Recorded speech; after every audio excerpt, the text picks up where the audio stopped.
Assalamualaikum warahmatullahi wabarakatuh. Yang saya hormati Ibu Nursiwi Nugraheni selaku dosen pengampu mata kuliah pendalaman materi matematika dan teman-teman Rombel B sekalian.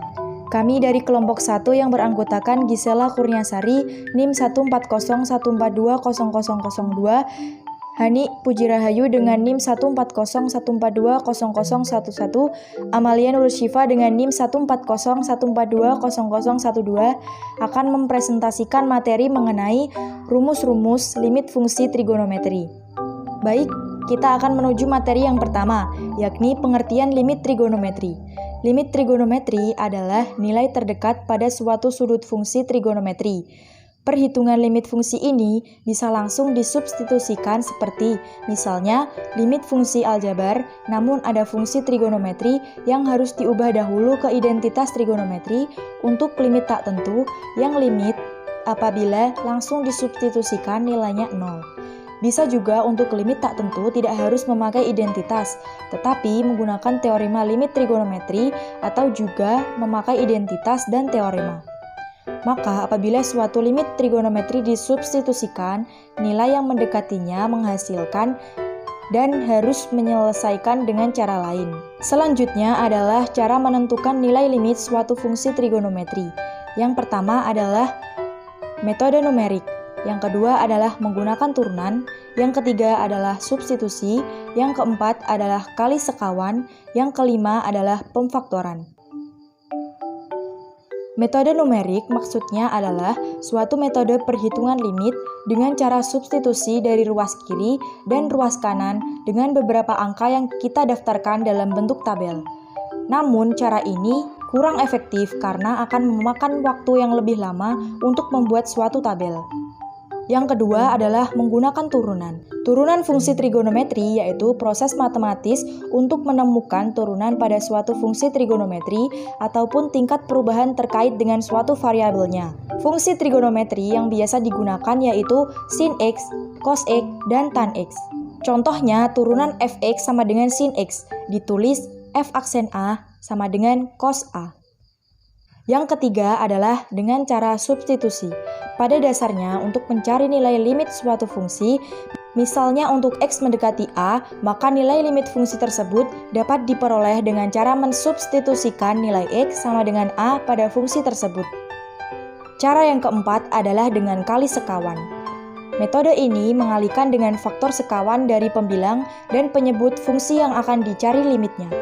Hal ini bertujuan agar fungsi tersebut dapat difaktorkan dan disederhanakan sehingga bisa dicari nilai limitnya dengan metode substitusi.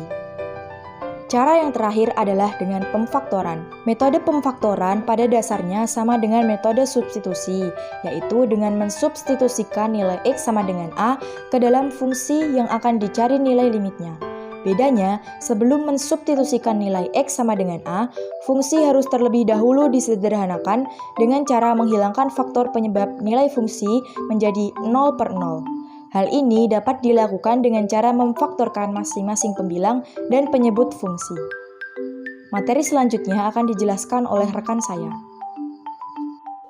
Baik, di sini saya Gisela Kurniasari akan melanjutkan presentasi terkait rumus limit fungsi trigonometri. Nah, di sini kita mempunyai 4 rumus.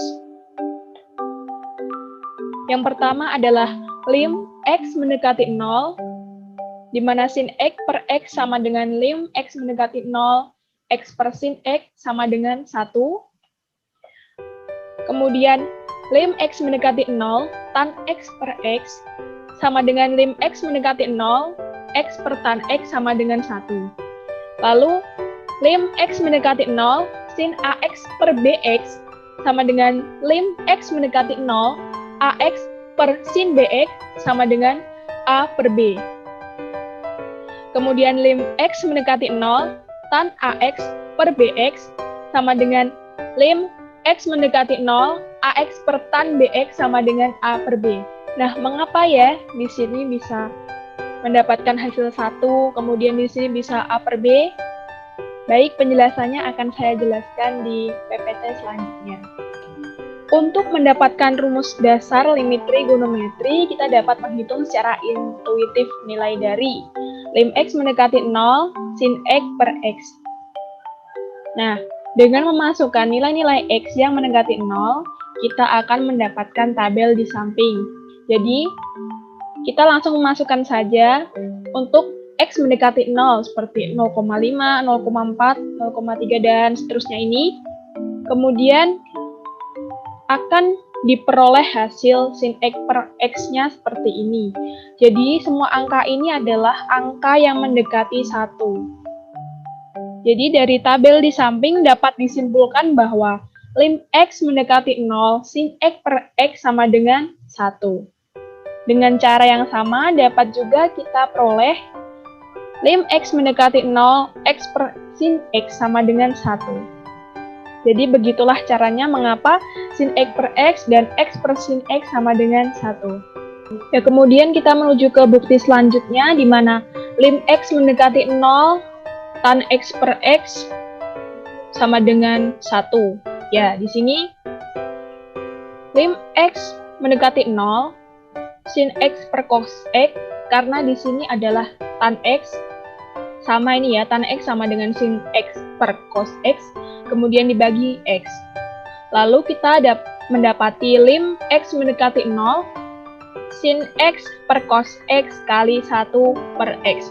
Mengapa menjadi seperti ini? Karena di sini adalah pembagian ya, X per 1 kemudian diubah menjadi perkalian. Jadi 1 per X dibalik begitu.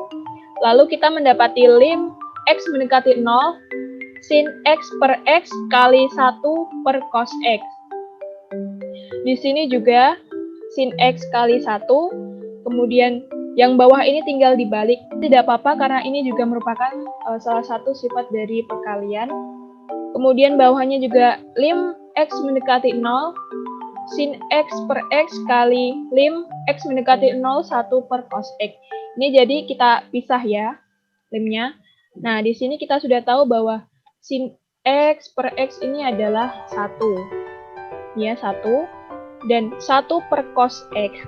Cos X di sini juga, misal kita masukkan angka 0, karena mendekati 0, jadi cos 0 sama dengan 1. 1 dibagi 1 jelas adalah 1. Jadi 1 kali 1 sama dengan 1. Kemudian kita menuju ke lim X mendekati 0, AX per sin BX sama dengan A per B ya. Di sini lim X mendekati 0, AX per sin BX dikali B per B. Mengapa ini B per B?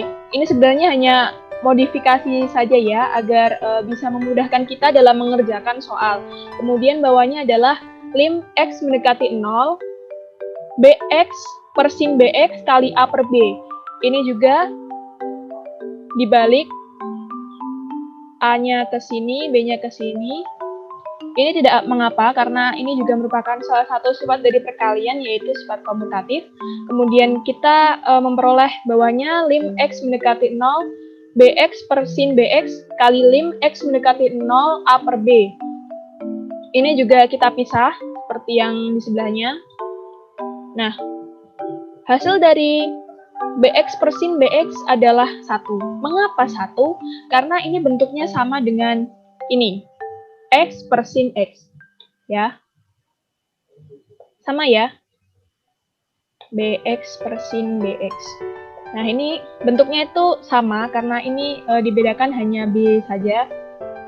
Kemudian A per B tetap A per B. Jadi 1 kali A per B sama dengan A per B. Terbukti. Sekarang kita belajar mengenai teorema limit trigonometri, di mana ada teorema A, kemudian ada teorema B. Di teorema A sendiri kita sudah mempelajari ya yang dua ini. Lim X mendekati 0, sin X per X sama dengan lim X mendekati 0, X per sin X sama dengan 1. Begitu juga dengan tangen. Lalu di bawahnya ini lim X mendekati 0, 1 min cos X per X sama dengan 0. Jadi jika kalian menemukan bentuk soal yang seperti ini, lim X mendekati 0, 1 min cos X per X sama dengan 0. Ya, yang bentuknya seperti ini, maka hasilnya adalah 0. Karena teorema di sini tentunya berfungsi sebagai dasar kita untuk belajar kemudian fungsi kita untuk menyelesaikan masalah terkait persoalan limit fungsi trigonometri. Lalu ada lim T mendekati C, ada sin T, maka hasilnya adalah sin C. Ya, jika ada lim T mendekati C, di sini ada sin T, maka di sini hasilnya adalah sin C. Begitupun dengan tangen, sekan, cos, kotangen, dan kosekan. Contoh soal limit fungsi trigonometri. Yang pertama, tentukan nilai dari limit X mendekati 0, sin 3X dikurangi sin 2X per 4X. Penjelasannya, limit X mendekati 0, sin 3X dikurangi sin 2X per 4X sama dengan limit X mendekati 0, sin 3X per 4X dikurangi sin 2X per 4X sama dengan 3 per 4 dikurangi 2 per 4, sehingga hasilnya 1 per 4. Jadi limit X mendekati 0, sin 3X dikurangi sin 2X per 4X adalah 1 per 4. Contoh soal yang kedua yaitu tentukan nilai dari limit X mendekati 0, 2X per 2 sin X plus sin 2X. Penjelasannya, di sini kita menggunakan identitas trigonometri untuk menyelesaikan soal tersebut, yaitu sin 2A sama dengan 2 sin A cos A, dan teorema limit X mendekati 0 sama dengan sin AX per BX sama dengan A per B. Sekarang kita coba untuk menyelesaikan soal tersebut. Limit X mendekati 0, 2X per 2 sin X plus sin 2X. Sekarang kita ganti nilai sin 2X dengan 2 sin X cos X, sehingga akan menjadi limit X mendekati 0, 2X per 2 sin X plus 2 sin X cos X. Langkah selanjutnya, limit X mendekati 0, 2X per 2 sin X dalam kurung 1 plus cos X adalah 2 per 2 dalam kurung 1 plus cos 0. Di sini 0 kita ganti dengan 1. 2 per 2 dalam kurung 1 plus 1 sama dengan 2 per 4, sehingga nilai dari limit X mendekati 0, 2X per 2 sin X plus sin 2X adalah 1 per 2.